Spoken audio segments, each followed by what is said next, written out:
জুলাই আগস্টের বিপ্লবে ২৫০০ মানুষকে খুন করেছে। ২০২১ সাল থেকে শুধুমাত্র মোদী বিরোধী আন্দোলন করার কারণে ২৬০০ আলেমের নামে মামলা দিয়ে জেলখানায় তারা পুড়ে দিয়েছিল। এমন স্বৈরাচারী জালেমের বিচার এই মাটিতে হবে না? আপনাদের আওয়াজ নাই কেন ভাই?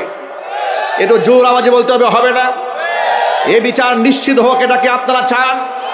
যদি এই বিচারকে বাস্তবায়ন করার জন্য আরেকটা ডাক আসে, গণ অভ্যুত্থানের প্রয়োজন হয়, আপনারা কি সেই ডাকে সাড়া দিতে প্রস্তুত আছেন কিনা আমি দুহাত দেখতে চাচ্ছি।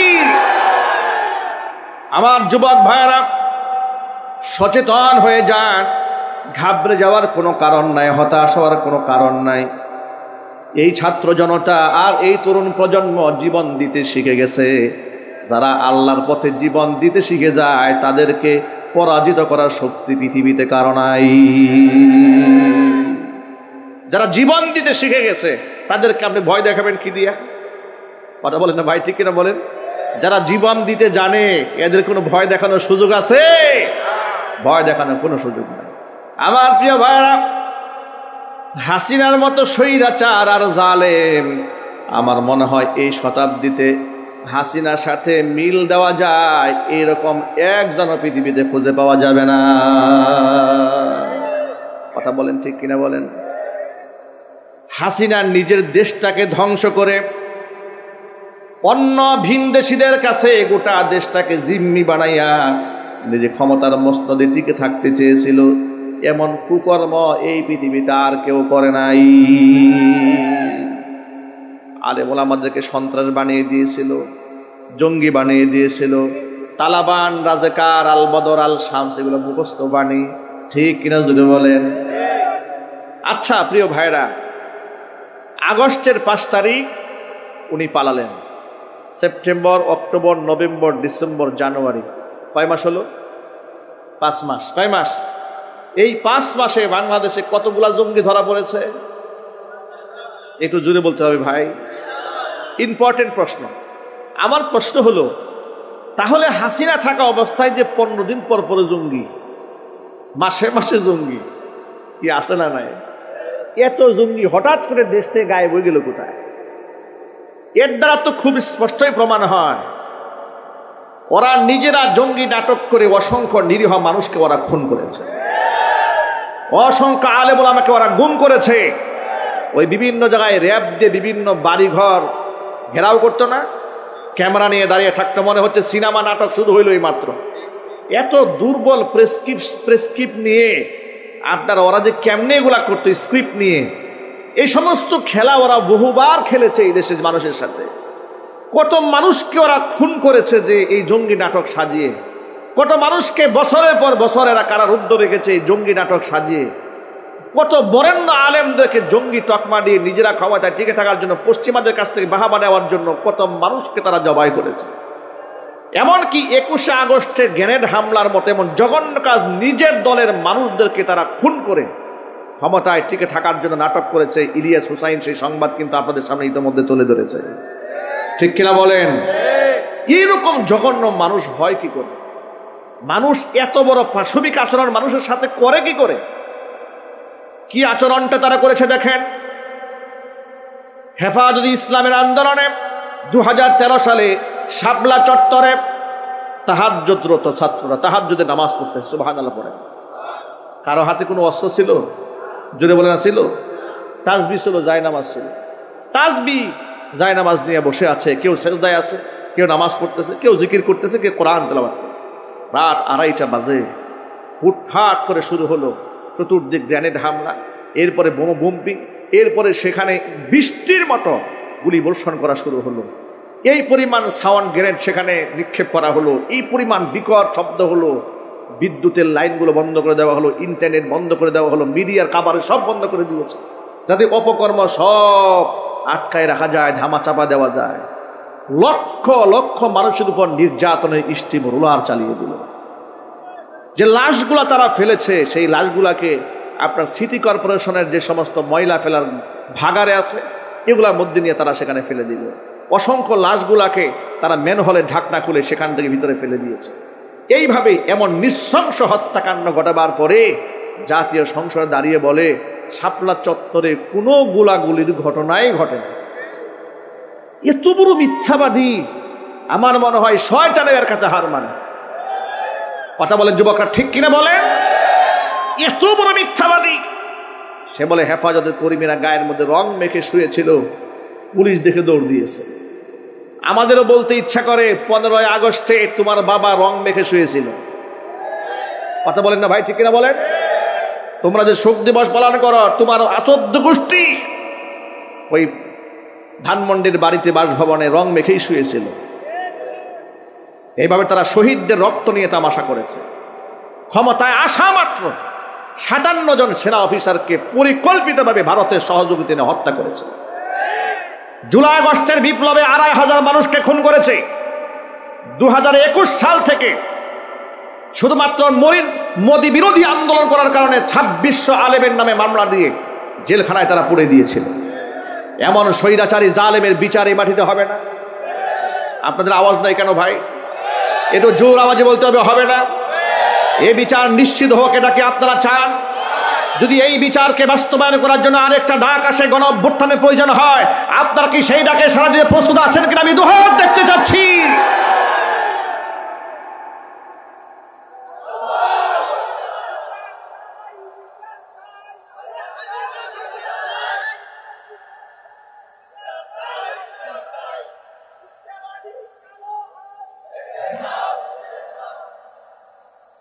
আমার যুবক ভাইয়েরা, সচেতন হয়ে যান। ঘাবড়ে যাওয়ার কোনো কারণ নাই, হতাশ হওয়ার কোনো কারণ নাই। এই ছাত্র জনতা আর এই তরুণ প্রজন্ম জীবন দিতে শিখে গেছে। যারা আল্লাহর পথে জীবন দিতে শিখে যায়, তাদেরকে পরাজিত করার শক্তি পৃথিবীতে কারো নাই। যারা জীবন দিতে শিখে গেছে, তাদেরকে আপনি ভয় দেখাবেন কি দিয়া?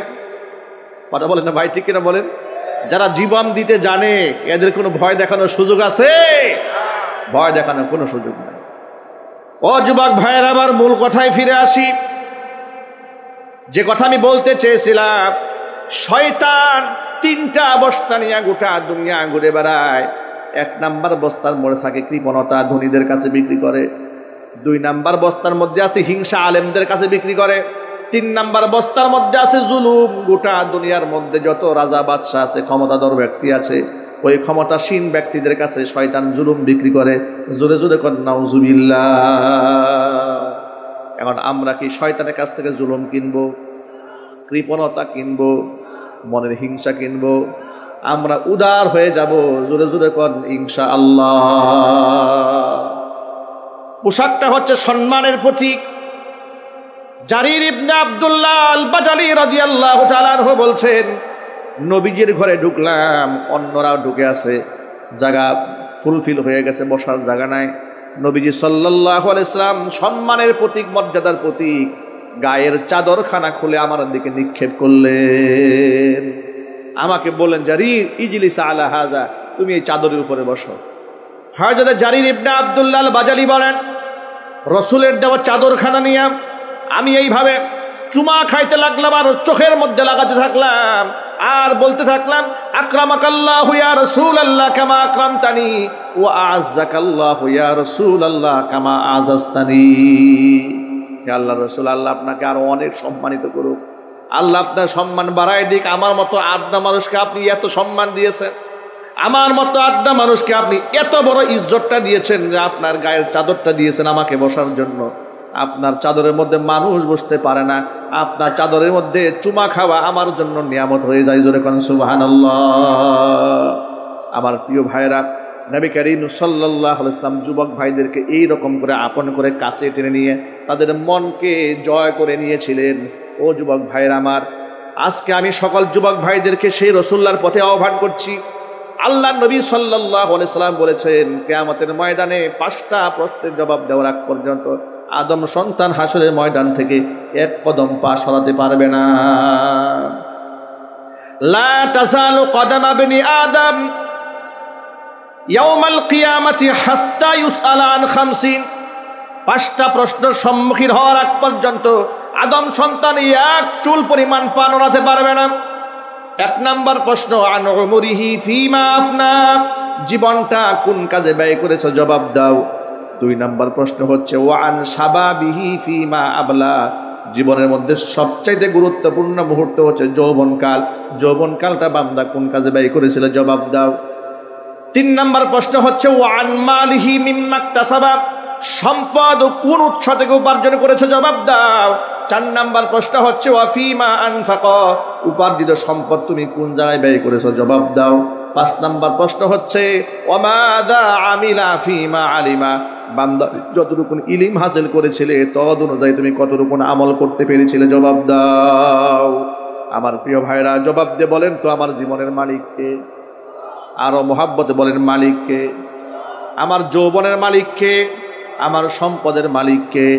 তাহলে এই জীবন সম্পর্কে যেহেতু আল্লাহর কাছে জবাবদিহিতার কাঠগড়ায় দাঁড়াতে হবে, এই যৌবনকালটা আল্লাহর বন্দিগিতে কাটাতে চাই, জুড়ে বলেন ইনশাআল্লাহ। ভিন্ন একটা হাদিসের মধ্যে সাবাতুন ইউজিল্লুহুমুল্লাহু ফি জিল্লিহি ইয়াওমা লা জিল্লা ইল্লা জিল্লুহ, আল্লাহর আরশের ছায়া ছাড়া যেদিন কোনো ছায়া থাকবে না, 7 শ্রেণীর মানুষকে আল্লাহ তাআলা আরশের ছায়া তলে স্থান দেবেন। 1 নাম্বার ইমামুন আদিলুন, ন্যায়পরায়ণ শাসককে আল্লাহ তাআলা স্থান করে দেবেন। আমাদের দেশে একজন ন্যায়পরায়ণ শাসকের দরকার আছে না নাই? আরো জোরে বলেন। আমরা হযরত উমরের মতো একজন শাসক চাই, ইনশাআল্লাহ বলে না। সেটা বেনামাজির পিছনে দৌড়ালে হবে না। আপনারা আজকে থেকে একটা পণ করেন, যে দলেরই নেতা হোক না কেন অন্তত পক্ষে তাকে 5 ওয়াক্ত নামাজি হতেই হবে, ইনশাআল্লাহ বলেন। আল্লাহর নবীকে মোহাব্বত করতেই হবে, কুরআনকে ভালোবাসতেই হবে, আলেমদেরকে শ্রদ্ধা করতেই হবে। আলেমদেরকে যে ব্যক্তি মৌলবাদ বলে গালি দিবে, জঙ্গিবাদ বলে গালি দিবে, আলেমদেরকে যারা রাষ্ট্রের দুশ্মন মনে করবে, আল্লাহর কসম করে বলি যত বড় নেতা হোক না কেন মুসলমানের সাথে তার সম্পর্ক থাকতে পারে না। দাও খোদা দাও আমায় আবার ওমর দারাজ দিল, দাও খোদা দাও আমায় আবার ওমর দারাজ দিল, দাও আলীর মতো বীর সেনানী, আলীর মতো বীর সেনানী, জাগাতে নিখিল, দাও খোদা দাও আমায় আবার ওমর দারাজ দিল। জোরে কোন আল্লাহুম্মা আমিন। আমার প্রিয় যুবক ভাইরা, 1 নম্বর হচ্ছে ন্যায়পরায়ণ শাসককে আল্লাহ তাআলা আরশের ছায়াতলে স্থান দেবেন। 2 নম্বর হচ্ছে ওয়াশাবুন নাশা ফি ইবাদাতিল্লাহ, ওই যুবক যে যুবক তার যৌবনকাল আল্লাহর বন্দেগীতে কাটায় দেয়, তাকে আল্লাহ তাআলা আরশের ছায়াতলে স্থান দেবেন। যত যুবকেরা এসেছেন আল্লাহর আরশের ছায়াতলে স্থান পাওয়ার আশা আছে কার কার? দুহাত দেখতে চায়। আল্লাহ যেন সকলকে কবুল করেন, জোরে জোরে কোন আল্লাহুম্মা আমিন। হাত নামান। যুবক ভাইরা আমার, শয়তানের ওয়াসওয়াসা আসবে, চোখের জিনা করতে মনে চাবে, পরনারীর সাথে কথা বলতে মনে চাবে, নিজেকে কন্ট্রোল করতে হবে। জান্নাত তো আর কম দামি জায়গা নয়, যদি অর্জন করতে মনে চাই নিশ্চয়ই ত্যাগের বিনিময় করতে হবে, ঠিক কিনা বলেন? জান্নাত কি সস্তা জায়গা? পচা জায়গা। পচা জিনিস ডাস্টবিনে থাকবে। জান্নাত শ্রেষ্ঠ জায়গা, এটা অর্জন করে নিতে হয়, কথা বলতে হবে, ঠিক কিনা জোরে বলে? আমরা জানি না আমাদের কপালে কি আছে, কিন্তু রবের কাছে আমরা সবসময় আশা করি যে আল্লাহ তুমি আমাদেরকে ক্ষমা করো, আমাদের গুনার চাইতে তোমার রহমত অনেক অনেক বেশি। আল্লাহ তোমার রহমতের দিকে তাকিয়ে তুমি আমাদের জন্য জান্নাতের ফয়সালা করে দাও। একটু জোরে বলেন আল্লাহুম্মা আমিন। যুবক ভাইরা আমার, জান্নাত অনেক মূল্যবান সম্পদ, এটা আমল দিয়ে অর্জন করে নিতে হবে। যদিও আমি আমল দিয়া জান্নাতের মালিক হতে পারবো না, কিন্তু আমল দিয়ে আল্লাহর দয়া পাবো, আর আল্লাহর দয়া নিয়ে আমি জান্নাতে যেতে পারবো। এই জন্য আমার চোখের হেফাজত করতে হবে, হাতের হেফাজত করতে হবে, গার্লফ্রেন্ড রাখা যাবে না, অবৈধ প্রেম ভালোবাসা করা যাবে না, মেয়েদের সাথে বাজে আড্ডা দেওয়া যাবে না, একাকিত্বে পার্কে বসা যাবে না। আল্লাহ তাআলা আমার যুবক ভাইদেরকে হেফাজত করেন, জোরে কোন আমিন। অনেকে বলে হুজুর আমি তো প্রেম করি কিন্তু সহি নিয়তে করি। আমার মন খুব ভালো, মনে কোনো খারাপই নাই। কেমন?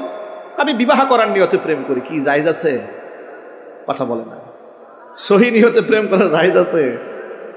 কয়েকদিন আগে বাংলাদেশের চলচ্চিত্র জগতের কোন এক কুখ্যাত নায়ক, এগুলো চিনিও না, এগুলো মাঝে মাঝে অনলাইনে আসে, বলতেছে যে আমি বিবাহ করার আগে 1 বছর লিভ টুগেদার করেছি।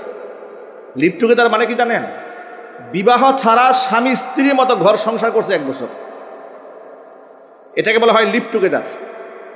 এই লিভ টুগেদার করে সে বলে, দেখেন কেমন কেমন নিকৃষ্ট মানুষ এগুলা, সে বলে আমি স্বামী স্ত্রীর মতো আমরা 1 বছর লিভ টুগেদার করেছি, এরপরে চিন্তা ভাবনা করলাম যে হ্যাঁ এর সাথে সংসার করা যায়, তখন বিবাহ করছি। এগুলা পশ্চিমা দুনিয়াতে আছে, যাদের কাছে মানুষের জিন্দিগি আর কুত্তার জিন্দিগি কোনো পার্থক্য নেই। কথা জুড়ে বলেন, ঠিক কিনা বলেন?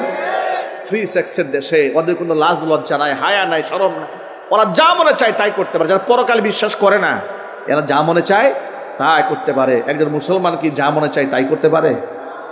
এটা নিয়ে ইতোমধ্যে আলহামদুলিল্লাহ বাংলাদেশের সম্ভবত হাইকোর্ট থেকে তাকে ক্ষমা চাইতে বলা হয়েছে, রুল জারি করা হয়েছে তার বিরুদ্ধে।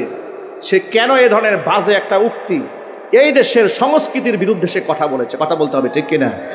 এই দেশে বিবাহ বহির্ভূতভাবে লিভ টুগেদার করার কি রাষ্ট্রীয় সংস্কৃতি আছে, ধর্মীয় সংস্কৃতি আছে? এই কালচারকে এই দেশে যায়? তাহলে সে মিডিয়াতে এই কথাটা বলে সে বললো এটা একসময় স্বাভাবিক হয়ে যাবে। সে এটাও বলেছে আমার বাপ মা আত্মীয় স্বজন প্রথম একটু খারাপ মনে করেছে, পরে তার মেনে নিয়েছে। এর মানে সে এটাকে নর্মালাইজেশন করার জন্য, স্বাভাবিক করার জন্য সে একটা প্রক্রিয়া চালাচ্ছে, তার কাছ থেকে জবাবদিহিতা চাওয়া হয়েছে। আমরা বলি লিভ টুগেদার নয়, এটা হচ্ছে জিনা টুগেদার, ঠিক কিনা বলেন? হালাল না হারাম?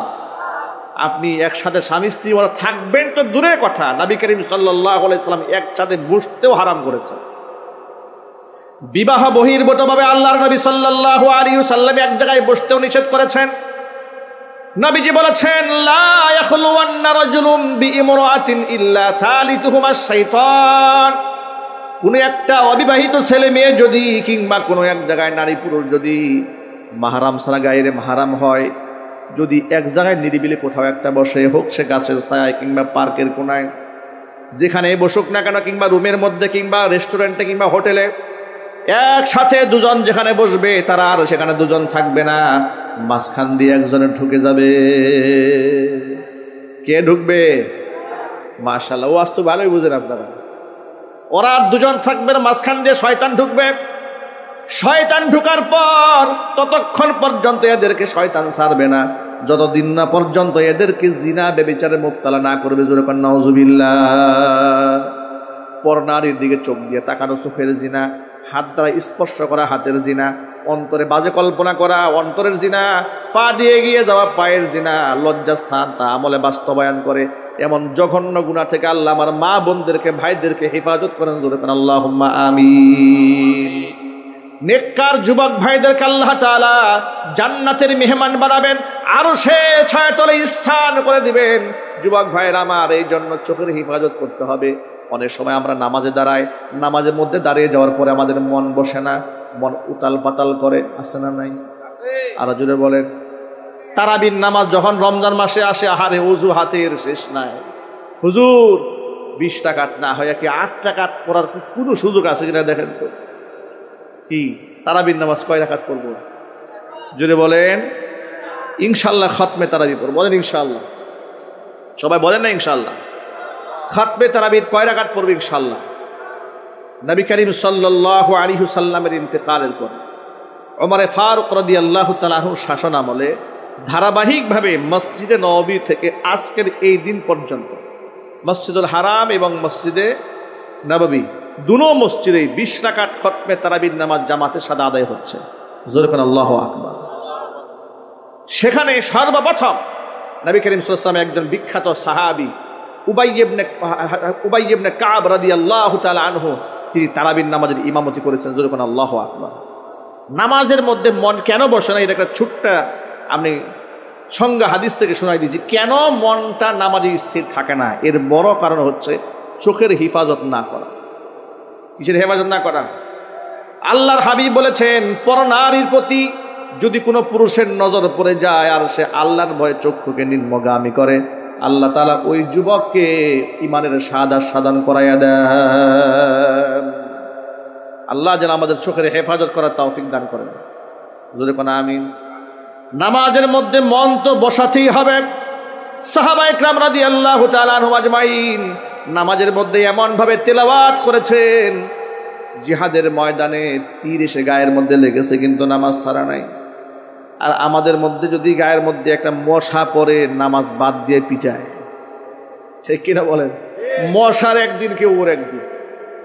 আর নামাজে দাঁড়ায় আসসালামু আলাইকুম রহমতুল্লাহ, আসসালামু আলাইকুম, এইদিকে তাকাই ফ্যানটা ময়লা হয়েছে কিনা, সুইচটা ঠিক আছে কিনা, হুজুরের কি ব্যাপার, হুজুরের এত লম্বা কেরাত পরে, হুজুরে অস্থির হয়ে গেছে। 13 সালে হজ সফরে গিয়েছি, সেনা আপনার অবসরপ্রাপ্ত এক সেনা অফিসার আমাদের সাথে হজ করেছে, আল্লাহ নেক হায়াত দারাজ করুন। মসজিদে নববীতে আসরে নামাজ পড়েছি। নামাজ শেষে আমাকে বলে, আচ্ছা হুজুর, এই হুজুররা সেজদায় গিয়ে কি বলে? আমি বললাম, কেন কি হয়েছে? ওই এত লম্বা সেজদা মানুষ দেয় নাকি দম বন্ধ হয়ে যাইতেছে। মনে মনে ভাবলাম, এই আজিব মুসল্লি ভাই, এ তো মসজিদে নববীতে ইমাম সাহেবের ভুল ধরে, বাংলাদেশে যে মসজিদের মুক্তাদি সে না জানি কত ভুল ধরে, ঠিক কিনা ভাই? কিছু মুক্তাদি তো এরকম আছে সারাদিন ইমাম সাহেবের পিছনে লেগে থাকবে। ইমাম সাহেব যদি পুরোদিন 1 মিনিট পরে মসজিদে ঢুকে, দেখবেন তার মাথা নষ্ট হয়ে গেছে, ঠিক কিনা ভাই? ইমাম সাহেবের ফতোয়ার ভুল সবচেয়ে তিনি ধরেন যারা সূরা ফাতিহা ঠিক নাই, ঠিক কিনা ভাই? দুরূদ শরীফ ঠিক নাই, তিনি ফতোয়া দিয়ে বলে সব মাসলা কি হুজুররা জানে, আমরা কিছু বুঝি না? আমরাও বুঝি, আমাদের এত হিসাব টিসাব হবে না, সব হিসাব আলেমদের হবে, কঠিন হিসাব হবে। আমরা সাধারণ মানুষ এত কিছু বুঝি না, হিসাব কিতাব আমাদের হবে না। প্রিয় ভাইরা, এই কাজটি করা যাবে না। নামাজের মধ্যে মন বসাতে গেলে আপনি মসজিদের ইমাম সাহেবের সাথে সম্পর্ক তৈরি করেন, আর হারাম থেকে চোখটাকে হেফাজত করেন, দেখবেন যে মসজিদে গিয়ে আপনার শান্তি লাগবে ইনশাল্লাহ। বলেন যুবকে আজকের পর থেকে পারবে ইনশাল্লাহ? কারা কারা পারবে? হাত দেখতে চাই। আল্লাহ কবুল করেন, জোরে করেন আল্লাহুম্মা আমিন। আর জোরে করেন আল্লাহুম্মা আমিন। চোখের হেফাজত করেন, নামাজে মন বসবে। আর রমজান মাসে একেবারে শেষ পর্যন্ত 30 পারা কোরআনে কারীম খতম করতে রাজি আছেন? কারা কারা হাত দেখতে চাই?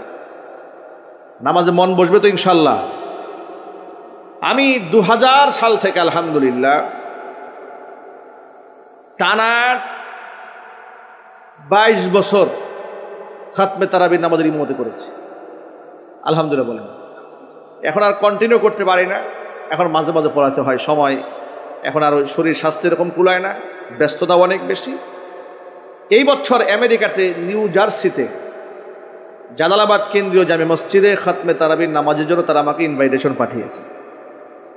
আলহামদুলিল্লাহ ভিসা প্রসেসিং চলতেছে, আপনারা দোয়া করবেন।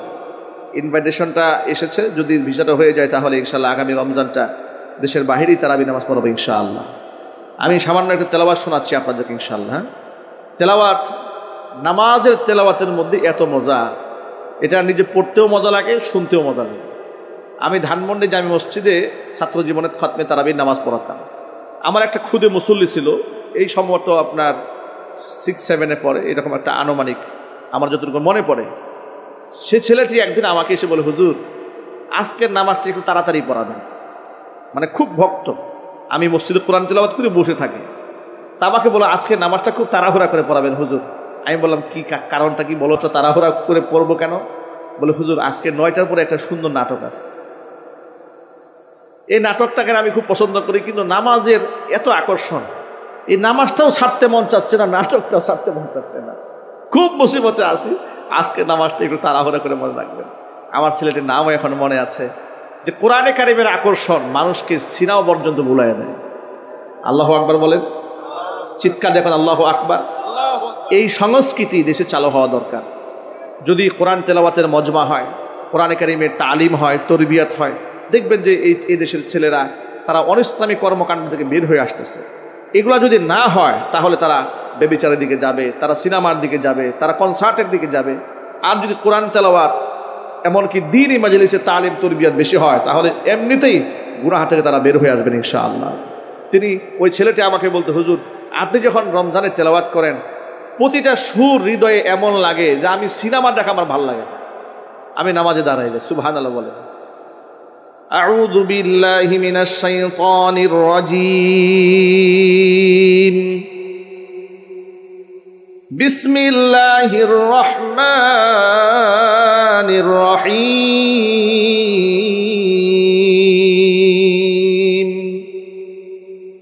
الحمد لله رب العالمين الرحمن الرحيم مالك يوم الدين إياك نعبد وإياك نستعين اهدنا الصراط المستقيم صراط الذين أنعمت عليهم غير المغضوب عليهم ولا الضالين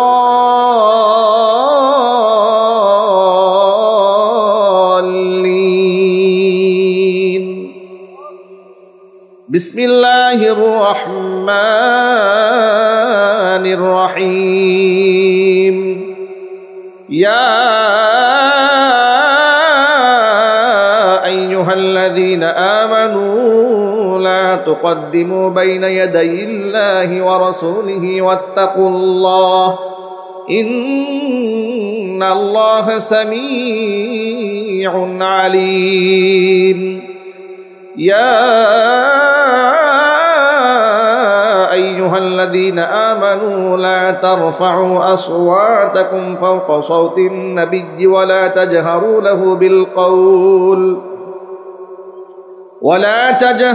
له بالقول كجهر بعضكم لبعض أن تحبط أعمالكم وأنتم لا تشعرون إن الذين يغضون أصواتهم عند رسول الله أولئك الذين امتحن الله قلوبهم للتقوى لهم مغفرة وأجر عظيم إن الذين ينادونك من وراء الحجرات أكثرهم لا يعقلون صدق الله العلي العظيم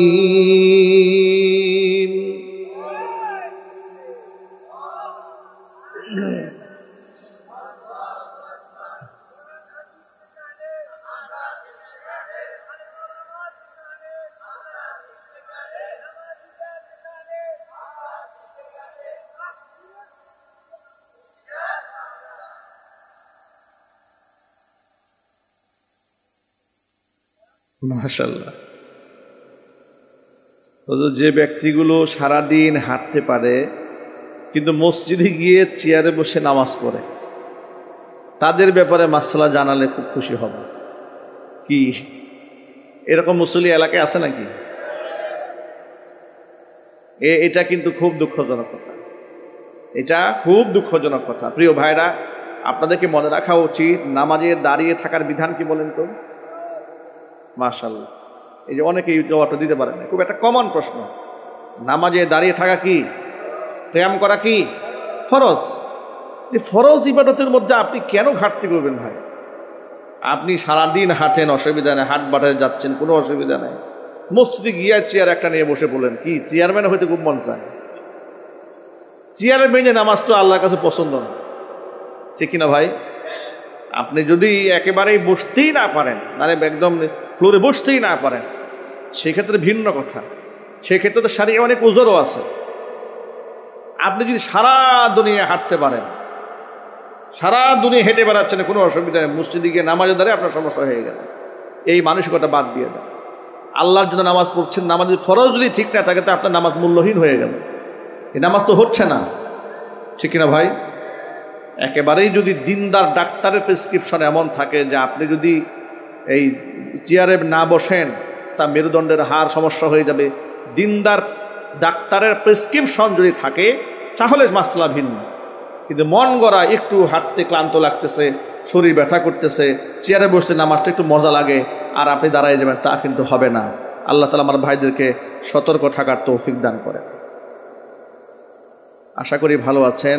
যদি কিছু মনে না করেন, আপনার কণ্ঠে আজান শুনতে চাই।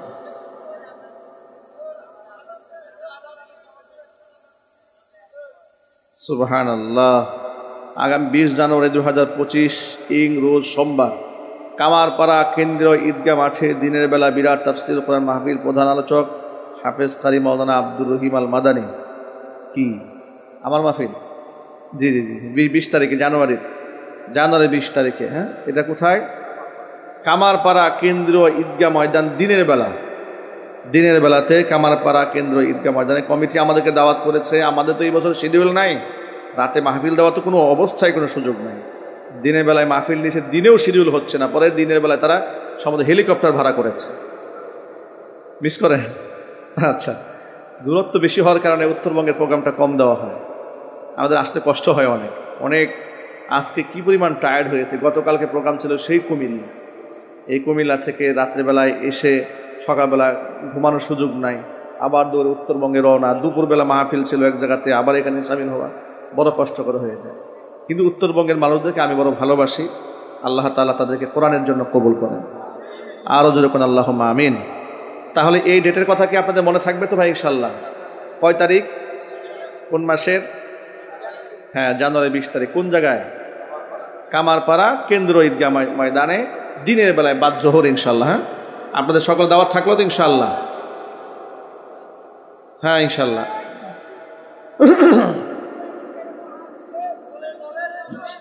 জুলাই আগস্টের বিপ্লবে 2500 মানুষকে খুন করেছে। 2021 সাল থেকে শুধুমাত্র মোদী বিরোধী আন্দোলন করার কারণে 2600 আলেমের নামে মামলা দিয়ে জেলখানায় তারা পুড়ে দিয়েছিল। এমন স্বৈরাচারী জালেমের বিচার এই মাটিতে হবে না। আপনাদের আওয়াজ নাই কেন ভাই? একটু জোর আওয়াজে বলতে হবে, হবে না? এই বিচার নিশ্চিত হোক, এটা কি আপনারা চান? যদি এই বিচারকে বাস্তবায়ন করার জন্য আরেকটা ডাক আসে, গণ অভ্যুত্থানের প্রয়োজন হয়, আপনারা কি সেই ডাকে সাড়া দিতে প্রস্তুত আছেন কিনা আমি দুহাত দেখতে চাচ্ছি। আমার যুবক ভাইয়েরা, সচেতন হয়ে যান। ঘাবড়ে যাওয়ার কোনো কারণ নাই, হতাশ হওয়ার কোনো কারণ নাই। এই ছাত্র জনতা আর এই তরুণ প্রজন্ম জীবন দিতে শিখে গেছে। যারা আল্লাহর পথে জীবন দিতে শিখে যায়, তাদেরকে পরাজিত করার শক্তি পৃথিবীতে কারো নাই। যারা জীবন দিতে শিখে গেছে, তাদেরকে আপনি ভয় দেখাবেন কি দিয়া?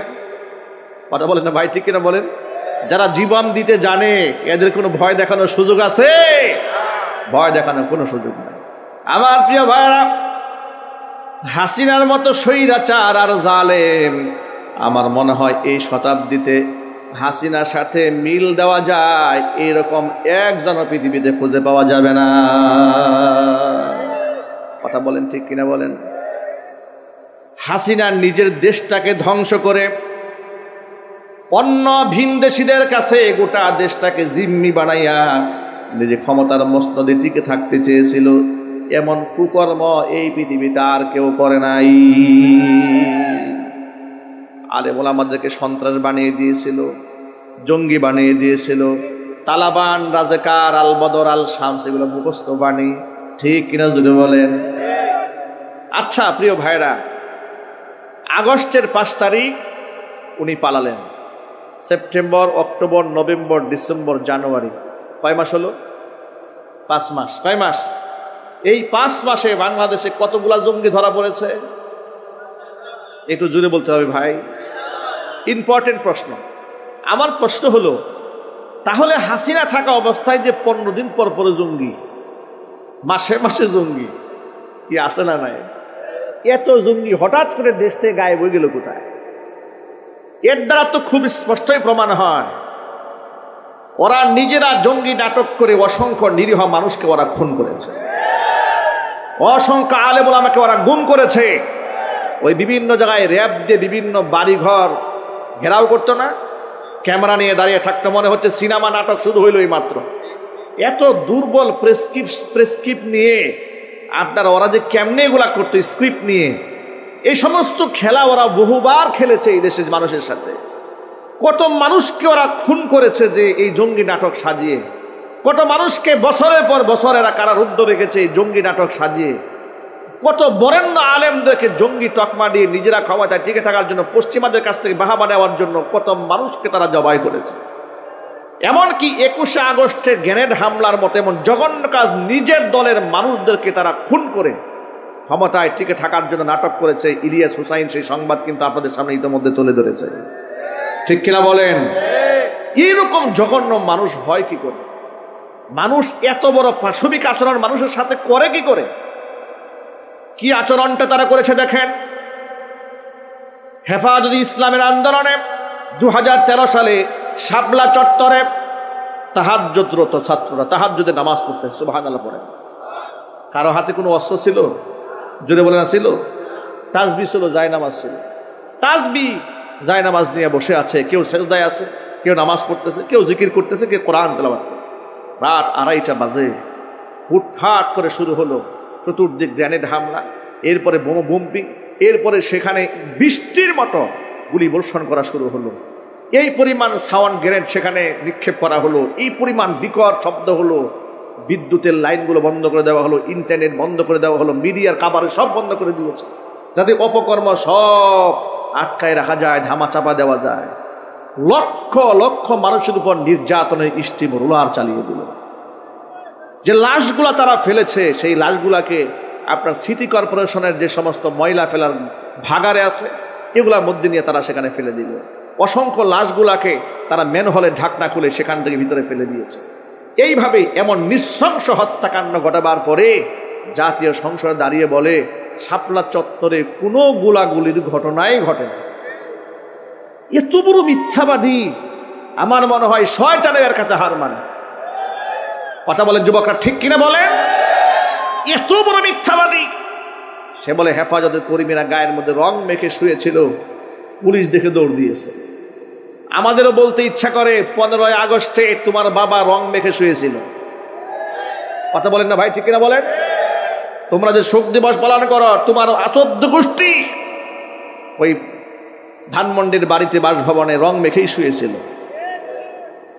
এইভাবে তারা শহীদদের রক্ত নিয়ে তামাশা করেছে। ক্ষমতায় আসা মাত্র 57 জন সেনা অফিসারকে পরিকল্পিতভাবে ভারতের সহযোগিতা নিয়ে হত্যা করেছে। জুলাই আগস্টের বিপ্লবে 2,500 মানুষকে খুন করেছে। 2021 সাল থেকে শুধুমাত্র মোদী বিরোধী আন্দোলন করার কারণে 2600 আলেমের নামে মামলা দিয়ে জেলখানায় তারা পুড়ে দিয়েছিল। এমন স্বৈরাচারী জালেমের বিচার এই মাটিতে হবে না। আপনাদের আওয়াজ নাই কেন ভাই? একটু জোর আওয়াজে বলতে হবে না? এই বিচার নিশ্চিত হোক, এটা কি আপনারা চান? যদি এই বিচারকে বাস্তবায়ন করার জন্য আরেকটা ডাক আসে, গণ অভ্যুত্থানের প্রয়োজন হয়, আপনারা কি সেই ডাকে সাড়া দিতে প্রস্তুত আছেন কিনা আমি দুহাত দেখতে চাচ্ছি।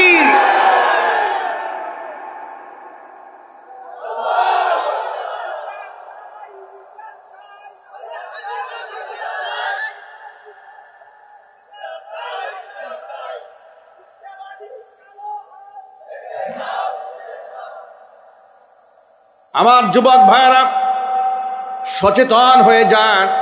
ঘাবড়ে যাওয়ার কোনো কারণ নাই, হতাশ হওয়ার কোনো কারণ নাই। এই ছাত্র জনতা আর এই তরুণ প্রজন্ম জীবন দিতে শিখে গেছে। যারা আল্লাহর পথে জীবন দিতে শিখে যায় তাদেরকে পরাজিত করার শক্তি পৃথিবীতে কারো নাই।